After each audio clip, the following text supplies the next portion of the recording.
En aquel tiempo dijo Jesús a los fariseos: había un hombre rico que se vestía de púrpura y de lino y banqueteaba espléndidamente cada día. Y un mendigo llamado Lázaro estaba echado en su portal, cubierto de llagas y con ganas de saciarse de lo que tiraban de la mesa del rico. Y hasta los perros se le acercaban a lamerle las llagas. Sucedió que se murió el mendigo y los ángeles lo llevaron al seno de Abraham. Se murió también el rico y lo enterraron, y estando en el infierno, en medio de los tormentos, levantando los ojos, vio de lejos a Abraham y a Lázaro en su seno, y gritó: Padre Abraham, ten piedad de mí, y manda a Lázaro que moje agua en la punta del dedo y me refresque la lengua, porque me torturan estas llamas. Pero Abraham le contestó: Hijo, recuerda que recibiste tus bienes en vida y Lázaro a su vez males. Por eso encuentra aquí consuelo, mientras que tú padeces. Y además, entre nosotros y vosotros se abre un abismo inmenso, para que no puedan cruzar, aunque quieran, desde aquí hacia vosotros, ni puedan pasar de ahí hasta nosotros. El rico insistió: Te ruego entonces, Padre, que mandes a Lázaro a casa de mi padre, porque tengo 5 hermanos, para que con su testimonio evites que vengan también ellos a este lugar de tormento. Abraham le dice: Tienen a Moisés y a los profetas, que los escuchen. El rico contestó: No, padre Abraham, pero si un muerto va a verlos, se arrepentirán. Abraham le dijo: Si no escuchan a Moisés y a los profetas, no harán caso ni aunque resucite un muerto. Palabra del Señor.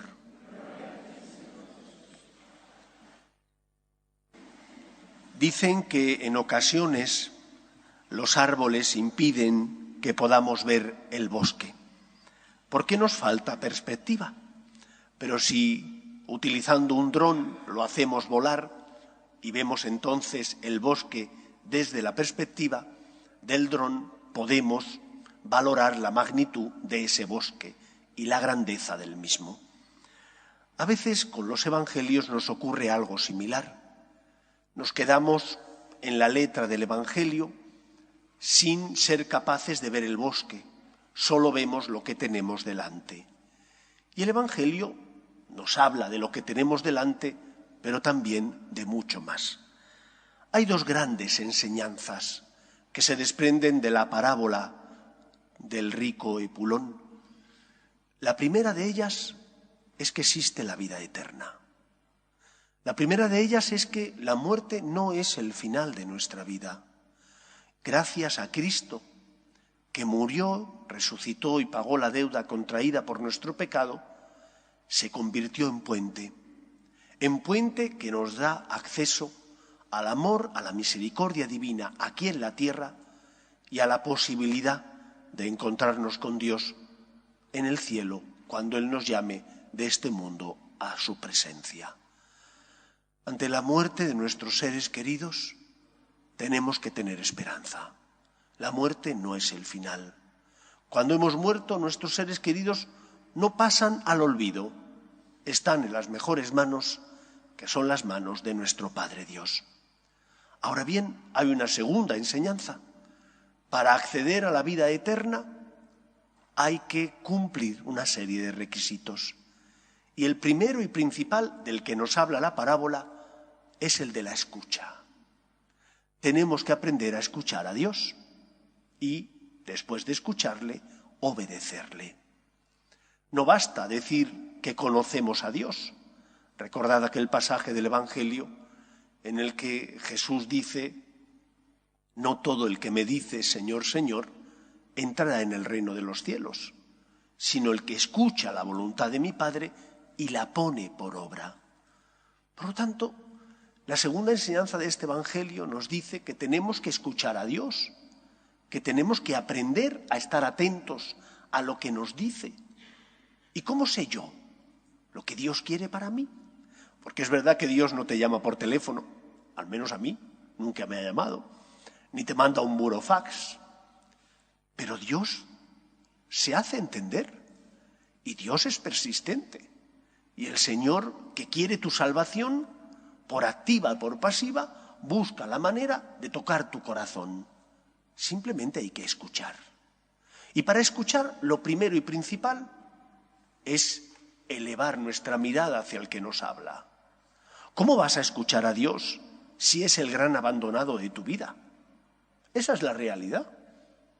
Si todo te va bien, quizás vengas a misa los domingos. Pero si hay algún inconveniente, ¿quién paga los platos rotos? El Señor. ¿Cómo le vas a escuchar si no le atiendes? ¿Cómo le vas a escuchar si tienes tiempo para todo y para todos menos para Él? Es imposible. El Señor quiere, pero el que no quieres eres tú.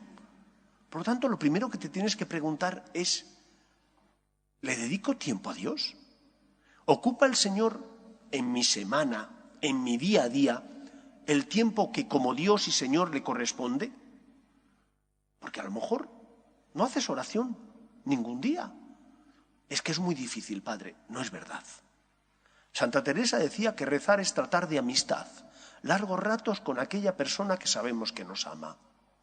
Vas en el metro o en el coche al trabajo. ¿No puedes hablar con Dios? ¿No puedes darle gracias por los dones que tienes? ¿No puedes pedirle perdón por los errores que has cometido? ¿No puedes pedirle que te dé la gracia suficiente como para luchar contra las tentaciones que sientes y experimentas? No me lo creo.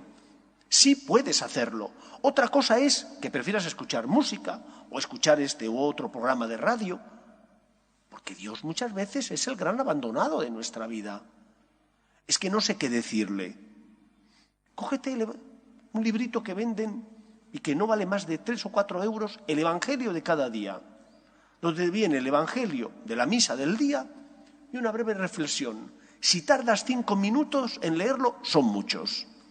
Más bien 2 o 3. Y después reflexiona un poquito.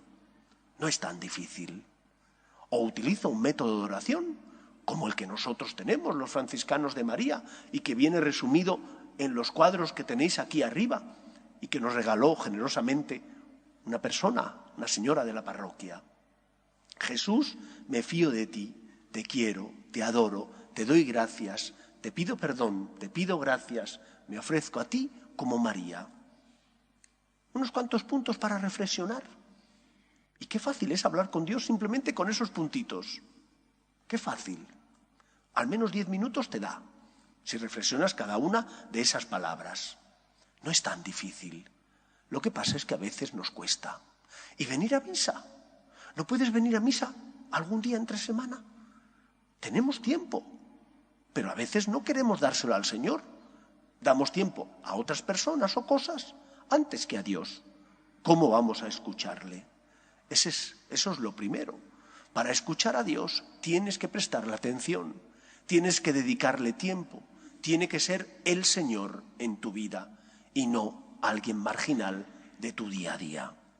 En segundo lugar, el Señor que quiere hablarte, Él insiste. Hace falta escucharle. Y Dios te habla, en primer lugar, por su palabra, el Evangelio. Antiguo y Nuevo Testamento, pero sobre todo el Evangelio, que nos sirve como guía y como modelo. No es palabra de hombre, es palabra de Dios. No es cualquier palabra, es la palabra de Dios que ilumina mi vida, que me ayuda a saber cómo tengo que vivir, aunque a veces duela o escueza. Porque si el Señor te pide que tienes que perdonar incluso al que no se lo merece, tienes que hacerlo, aunque te duela y te suponga un esfuerzo y te tengas que negar a ti mismo. O si el Señor te pide que pongas la otra mejilla o que seas generoso, escucha a Dios, que te habla por medio de su palabra. Segunda forma como Dios nos habla por medio de nuestros deberes y obligaciones. ¿Qué es lo que querrá Dios que hagas? Que seas responsable en tu trabajo, en tu familia, con los que pasan a tu lado, evitando el mal y haciendo el bien. No es tan difícil. Cumple con tus deberes. En tercer lugar, escucha a la Iglesia, al Papa y a los obispos, que ejercen el magisterio auténtico, en comunión con la tradición de la Iglesia, que ilumina tu conciencia en puntos y asuntos que tienen que ver con la moral y las costumbres. Nos iluminan para saber que tenemos que defender la vida desde el inicio y que el aborto, la eutanasia, la experimentación en embriones es una ofensa a Dios y que tenemos que luchar por defender el matrimonio natural y los derechos de los padres a educar a sus hijos en sus convicciones. La jerarquía, el Papa y los obispos son la voz de Dios, lo dijo Cristo. El que a vosotros os escucha, a mí me escucha. Asistidos por el Espíritu Santo en materia de fe y de costumbres y en unidad con la tradición de la Iglesia, iluminan nuestras conciencias. Pero ¿cuántas veces escuchamos esa frase? La Iglesia dice, pero yo opino que. Hombre, pues a lo mejor te tienes que preguntar si no estás desoyendo la voz de Dios. A lo mejor te tienes que preguntar si por soberbia no estás pensando que tú eres más inteligente que el Papa, los obispos, que están asistidos por el Espíritu Santo cuando hablan en materia de fe y de costumbres, en unidad con la tradición de la Iglesia. Te lo tendrás que preguntar. En cuarto lugar, tienes que levantar la cabeza. ¿Qué significa levantar la cabeza? Que a poco que uno mire a su alrededor, se da cuenta de lo que Dios quiere para él. El rico Epulón no levantó la cabeza. Allí estaba el pobre Lázaro. Eso sí, él se llenaba el estómago. Pero no pensaba en Lázaro. Lázaro muriéndose de hambre y el rico Epulón dando banquetes. ¿Cuántas veces no levantamos la cabeza? Vivimos ensimismados en nosotros mismos y de esa manera es imposible escuchar la voz de Dios y saber qué es lo que Dios quiere para mí, porque me convierto en un ciego, incapaz de ver, porque me vuelvo insensible, la necesidad y el sufrimiento de los demás. Pero ¡ay caray! Si yo estoy necesitado, ¿cómo quiero que me echen una mano? Y cuando son los demás los que están necesitados, ¿por qué no miras? ¿Por qué no te fijas en la necesidad del que pasa a tu lado? ¿Por qué echas la vista a otro lado?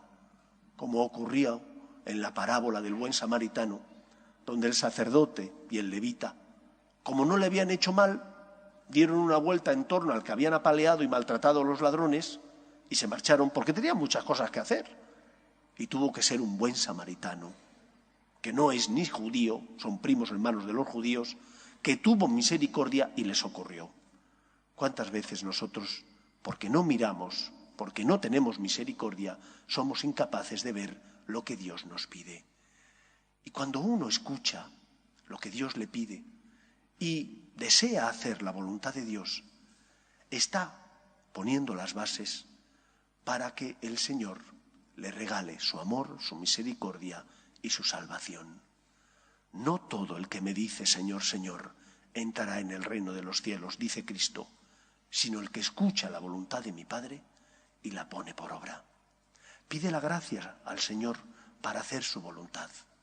Escucha, dedícale tiempo, escucha su voluntad y pídele que te dé fuerzas para ser fiel a lo que te pide. Que el Señor nos ayude. Nos ponemos en pie.